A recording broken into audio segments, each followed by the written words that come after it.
नमस्कार. तर बघा, डे 60मध्ये मी तुम्हाला स्लीव्ज सांगणार आहे कसे असते. तर हे बघा, हे मी स्लीवचा शेप काढून घेतला आहे. ही अशी काय असते, ती आपली स्लीव्ज असते म्हणजे बाही असते आणि त्याला खालून कर्व आकाराची डिझाईन काढली आहे. हे सगळं आपलं माप घेऊन असतं. जेव्हा आपण आरीवर्कचा ब्लाऊज रेडी करू ना, तेव्हा हे सगळं माप घेऊन केलं जातं. अंदाजे करता येत नाही. अंदाजे केलं तर ते चुकतं किंवा कुठेतरी कमी जास्त होतं. म्हणून 1 इंच 2 इंच अशी मापं घेऊन पहिल्यांदा ते पेपरवरती ड्रॉ करून कट करून मग ते स्लीव्जवरती टाकलं जातं. पण मी ते बेसिकसाठी स्लीव्ज कशी असते हे सांगण्यासाठी हे मी दाखवले आहे. म्हणजे स्लीव्ज कशा प्रकारे असते ते मी ते अंदाजे लाईन ड्रॉ करून घेतले आहेत आणि त्याला आता मी पॉईंट देणार आहे स्लीव्जला. तर बघा, इथे मी पॉईंट देणार आहे आणि पॉईंट देऊन याला मी ग्लू चिकटवून घेणार आहे. तर बघा, आता मी याला पॉईंट देत आहे.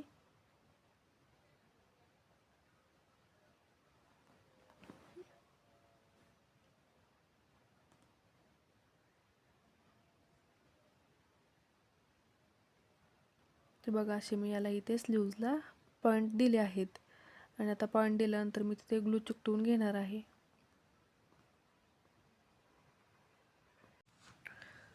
तर बघा, मी असं इथे ग्लू चिकटवून दिला आहे.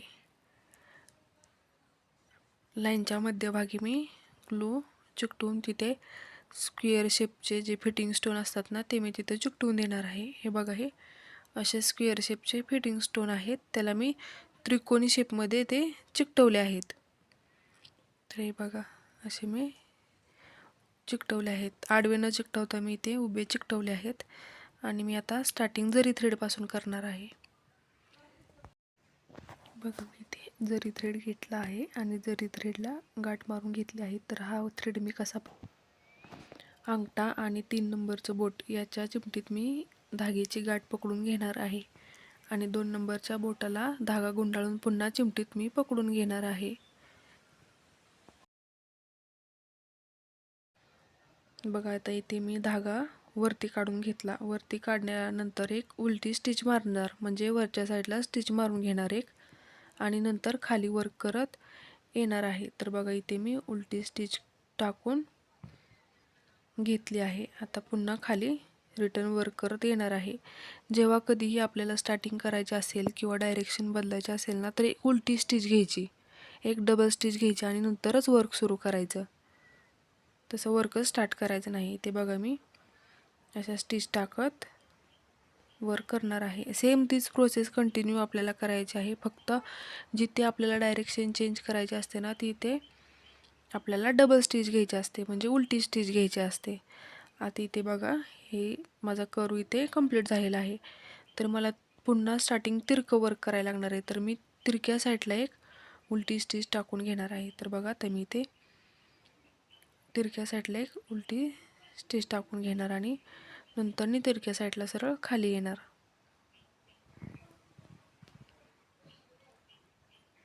तर इथे बघा, मी एक छोटीशी नॉर्मल अशी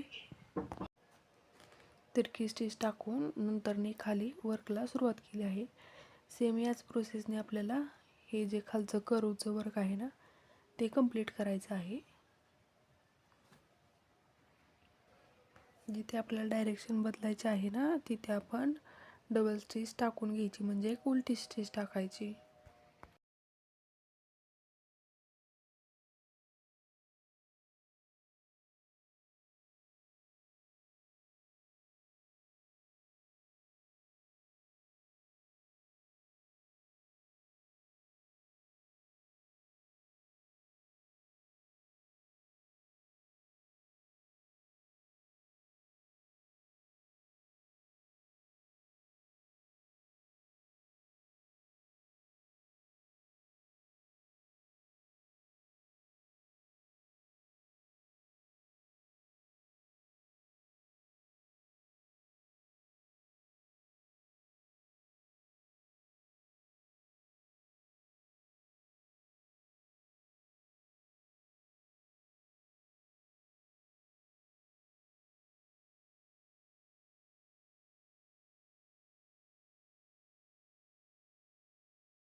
तर इथे बघा हे माझं वर्क कंप्लीट होत आलेलं आहे. जरी थ्रेडचं वर्क हे कंप्लीट होत आलेलं आहे. जरी थ्रेडनंतर आपण कोणतेही बीट्स घालू शकतो. 2 नंबर 3 नंबरच्या बीट्सने आपण असे कर्व करू शकतो. पण मी इथे बेसिकसाठी फक्त जरी थ्रेडची एक लाईन ड्रॉ केली आहे. असे तुम्ही 3 लाईनी ड्रॉ करून घ्यायच्या आणि त्यामध्ये वेगवेगळे बीट्स घालू शकतो. तर बघा आता मी इथे नंतरनी जे आपले कट बीट्स असतात ना ते बीट्स घेतले आहेत आणि त्याने आता वर्क करणार आहे. तर मी इथे 2-2 बीट्स सोडून एक स्टिच टाकून घेणार आहे.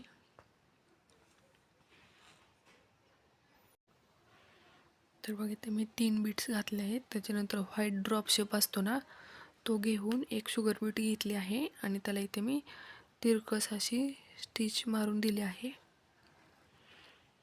याच प्रोसेसने आपल्याला दुसरे पण वर्क करायचं आहे आणि पुन्हा मी बॅकला येऊन डबल स्टिच मारणार आहे. म्हणजे 2 स्टिच मारणार आहे जेणेकरून तो धागा तिथं फिट्ट बसतो. तर बघा इथे मी पुन्हा ड्रॉप शेप घेतला आणि एक शुगर बीट्स घेतला. त्याच्यानंतर इथे एक स्टिच मारली आणि अजून एक स्टिच मारली. म्हणजे इथे पण डबल स्टिच मारून घेतली.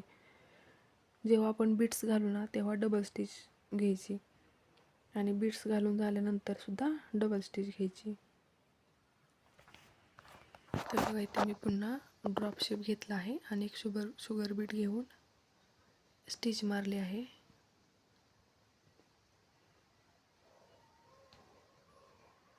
पुन्हा मी बॅकला येऊन डबल स्टिच मारून घेतली आणि पुन्हा व्हाईट ड्रॉप शेप आणि एक शुगर बीट्स घालून घेणार आहे आणि पुन्हा एक तिरकी स्टिच टाकून घेणार आहे. मग आता मी पुन्हा बॅकला येऊन डबल स्टिच मारून घेतली. आता यामध्ये मी पुन्हा ड्रॉप शेप घालून घेतला.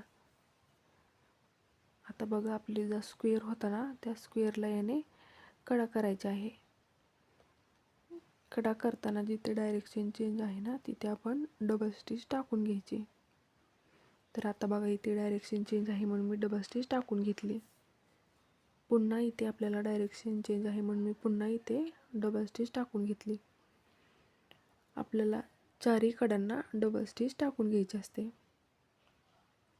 म्हणजे तिथे आपल्याला तिथे डायरेक्शन चेंज करायचे असते चारही बाजूंना, म्हणून तिथे डबल स्टिच टाकावी लागते. तर आता बघा मी ते गाठ मारून देणार आहे.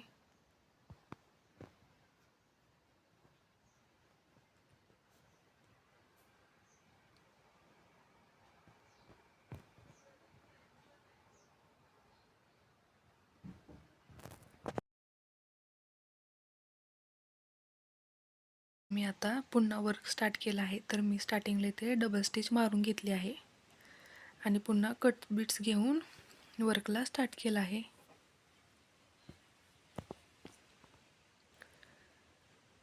दोन दोन बीट्स घालून मी स्टिच टाकून घेतला आहे. हे बीट्स जरा धार असते या बीट्सला, त्यामुळे आपण जास्त धागा जर खेचला ना तर तो धागा कट होतो, कारण हे बीट्स काचेसारखे असतात. आता मी इथे पुन्हा ड्रॉप शेप घेतला आहे आणि एक शुगर बीट्स घेऊन स्टिच टाकणार आहे. जसं आपण याच्या अगोदर टाकली होती ना तशी स्टिच टाकून घेणार आहे. बघा मी पुन्हा ड्रॉप शेप घेतला आहे आणि ड्रॉप शेप नंतर शुगर बीट्स घेऊन तिरकी स्टिच टाकून घेणार आहे. आणि ते टाकल्यानंतर मी इथे बघा आता डबल स्टिच टाकणार आहे.